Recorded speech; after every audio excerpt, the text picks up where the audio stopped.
Assalamualaikum warahmatullahi wabarakatuh. Selamat pagi. Sebelum memulai pembelajaran hari ini, marilah kita berdoa terlebih dahulu. Mungkin ini doanya. Amin. Setelah peralihan doa tadi, maka pembelajaran hari ini akan segera kita mulai. Bagaimana kabarnya hari ini anak-anak? Baik, alhamdulillah, semangat. Nah, untuk anak kelas 4 di sini ada yang tidak hadir hari ini? Baik, hadir semua, alhamdulillah. Untuk anak kelas 5, bagaimana hadir semua hari ini? Baik, hadir semua, alhamdulillah. Nah, anak-anak, hari ini kita akan melakukan pembelajaran kelas rangkap model 221, yaitu kelas 4 dan kelas 5. Nah, untuk anak kelas 4, hari ini kita akan mempelajari mata pelajaran bahasa Indonesia. Sedangkan untuk anak kelas 5, hari ini kita akan mempelajari mata pelajaran IPA. Nah, untuk anak kelas 4, coba ingat-ingat kalau kalian misalnya membaca cerita tentang Malin Kundang. Apa saja paling penting di dalam cerita itu? Dalam cerita itu membahas tentang apa? Betul, anak yang ditangkap pada ibunya. Tentang Malin Kundang yang menjadi batu, benar. Nah, topik kita hari ini kita akan membahas tentang gagasan pokok dan gagasan pendukung di dalam cerita. Nah, tujuan dari pembelajaran hari ini telah membaca teks tentang keragaman budaya. Siswa mampu menentukan gagasan pokok dan gagasan pendukung di setiap paragraf di dalam teks tersebut dengan benar. Nah, sedangkan untuk anak kelas 5, siapa di sini yang sudah bergerak? Baik, bergerak semua. Coba sekarang kalian semua berdiri. Nah, sudah berdiri semua, sekarang coba lompat di tempat sebanyak 3 kali. Baik, sudah. Nah, sekarang coba kalian maju 2 langkah ke depan dan mundur 2 langkah ke belakang. Ya, baik, hebat. Nah, topik kita hari ini kita akan membahas tentang alat gerak dan fungsinya pada hewan dan manusia. Tujuan pembelajaran hari ini setelah mendengarkan penjelasan guru, siswa dapat menyebutkan alat gerak dan fungsinya pada hewan dan manusia dengan benar. Sekarang kalian buka bukunya halaman 8. Di situ ada materi tentang alat gerak dan fungsinya pada hewan dan manusia. Nah, sudah dibuka bukunya? Baik, sudah. Dibaca bukunya sementara ibu akan mengajar dulu di kelas 4. Nah, untuk anak kelas 4, buka bukunya halaman 1. Di situ ada cerita tentang pawai budaya. Sudah dibuka bukunya, dibaca ya. Baik, sudah dibaca. Sekarang lihat ke depan, ibu akan menjelaskan gagasan pokok adalah ide utama atau inti dari sebuah paragraf. Gagasan pokok biasanya dirumuskan dalam suatu kalimat yang disebut dengan kalimat utama. Gagasan pokok bisa terdapat di awal, dan di akhir sebuah paragraf. Ciri-ciri gagasan pokok: yang pertama, berisi ide utama atau inti dari permasalahan yang dibahas. Yang kedua, bersifat umum atau luas. Yang ketiga, tidak memerlukan penjelasan yang lebih lanjut Karena sudah merupakan inti dari paragraf. Keempat, dapat berdiri sendiri dan memiliki arti yang jelas. Yang kelima, biasanya terletak di dalam kalimat utama yang bisa terletak di awal, di akhir, bahkan di awal dan di akhir paragraf. Kemudian, gagasan pendukung adalah ide-ide tambahan yang berfungsi untuk menjelaskan, merincikan atau mengembangkan gagasan pokok.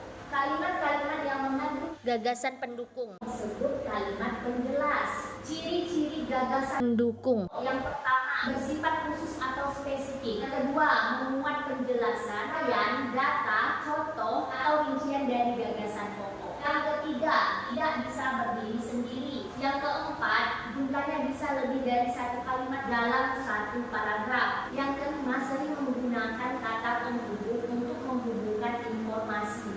Nah, sekarang anak kelas 4 coba lihat di papan tulis. Di sini ada teks cerita tentang pawai budaya. Di paragraf 1 kita akan menentukan mana gagasan pokok dan mana gagasan pendukung. Pawai budaya sangat menarik bagi warga kampung Babakan. Pawai ini selalu menampilkan keragaman budaya Indonesia. Nah, ini termasuk gagasan pokok. Sekarang kita akan menentukan gagasan pendukung dalam cerita. Udit dan teman-teman tidak pernah bosan menanti rombongan pawai lewat. Tahun ini mereka datang ke alun-alun terlihat sabar menanti, terdengar suara gendang yang menandakan rombongan pawai semakin dekat. Nah, ini termasuk gagasan pendukung. Sudah jelas? Ada yang ingin bertanya? Baik, tidak ada. Sekarang tugasnya mengerjakan soal latihan. Setiap siswa harus mencari gagasan pokok dan gagasan pendukung yang terdapat di dalam cerita Pawai Budaya halaman 2 pada paragraf 4. Sudah dibuka bukunya? Baik, sudah. Sekarang kerjakan, ibu akan mengajar dulu di kelas 5. Anak kelas 5 sudah dibaca bukunya? Baik, sudah. Nah, sekarang lihat ke depan, ibu akan menjelaskan. Salah satu ciri makhluk hidup adalah bergerak. Organ gerak pada manusia dan hewan memiliki kesamaan. Alat gerak yang digunakan pada manusia dan hewan ada dua, yaitu alat gerak pasif dan alat gerak aktif. Alat gerak pasif berupa tulang, dan gerak aktif berupa otot. Tulang disebut alat gerak pasif karena tulang tidak dapat bergerak dengan sendirinya. Sedangkan otot dikatakan alat gerak aktif karena otot memiliki suatu senyawa kimia yang membuatnya dapat bergerak. Lihat ke papan tulis di sini, ada alat gerak dan fungsinya pada hewan dan manusia. Pada manusia ada otot dan tulang. Fungsi tulang yang pertama menopang dan memberikan bentuk tubuh. Yang kedua melindungi organ vital. Yang ketiga tempat melekatnya otot. Yang keempat tempat membentuk sel darah. Yang kelima penyimpanan mineral. Kemudian fungsi otot yang pertama menggerakkan tulang. Yang kedua menjaga postur tubuh. Yang ketiga menghasilkan panas. Yang keempat menggerakkan organ internal. Yang kelima membantu proses melahirkan. Sedangkan ini adalah alat gerak dan fungsinya pada hewan. Contoh beberapa hewannya yaitu Kelinci, alat geraknya kaki. Fungsi utama kaki pada kelinci adalah untuk bergerak. Kelinci bergerak dengan melompat. Kemudian contoh yang kedua, burung, alat geraknya sayap. Fungsinya untuk terbang di udara, menyeimbangkan tubuh dan membantu mendarat. Contoh yang ketiga, ikan, alat geraknya sirip dan ekor. Fungsinya untuk berenang, menjaga keseimbangan, mengontrol arah, dan memberi dorongan. Kemudian contoh yang keempat ada ular. Alat geraknya adalah otot perut.